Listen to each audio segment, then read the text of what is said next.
ഇന്നത്തെ സ്പോർട്സ് ഹോസ്റ്റലുകളിലെ കായിക താരങ്ങളും പരിശീലകരും വളരെ വലിയ ദുരിതത്തിലാണ്. പരിശീലകർക്ക് ശമ്പളം ലഭിക്കാത്തതും വിരമിച്ച പരിശീലകർക്ക് പെൻഷൻ ലഭിക്കാത്തതുമാണ് ഇവരെ പ്രതിസന്ധിയിലാക്കുന്നത്. കായിക താരങ്ങൾക്ക് വേണ്ട പോഷകാഹാരം ലഭിക്കുന്നില്ല എന്ന പരാതിയും ഉയരുന്നുണ്ട്.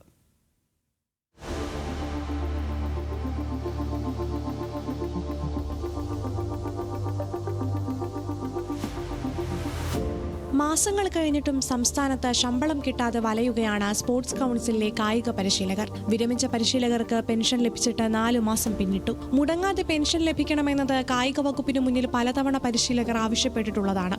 എന്നാൽ പെൻഷനും പരിശീലകർക്കുള്ള ശമ്പളവും കൃത്യമായി നൽകുന്നില്ല എന്നതാണ് യാഥാർത്ഥ്യം. പെൻഷൻ മുടങ്ങുന്നതിലൂടെ പ്രയാസപ്പെടുകയാണ് വിരമിച്ച പ്രായമേറിയ പരിശീലകർ. മരുന്ന് വാങ്ങാൻ പോലും പണമില്ലാത്ത അവസ്ഥ. നിലവിലെ പരിശീലകർക്ക് കഴിഞ്ഞ മാസത്തെ ശമ്പളം പോലും ലഭിച്ചിട്ടില്ല.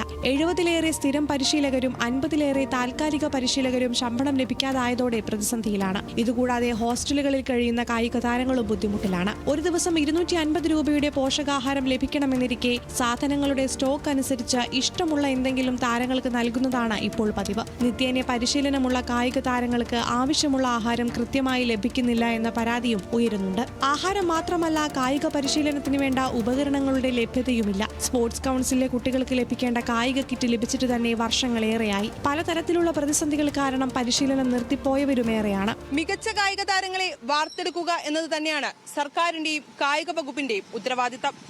എന്നാൽ പോഷകാഹാരമോ അടിസ്ഥാന സൗകര്യങ്ങളോ ഇല്ല എന്ന് മാത്രമല്ല, കായിക പരിശീലകർക്ക് വേണ്ട ശമ്പളവും ലഭിക്കുന്നില്ല.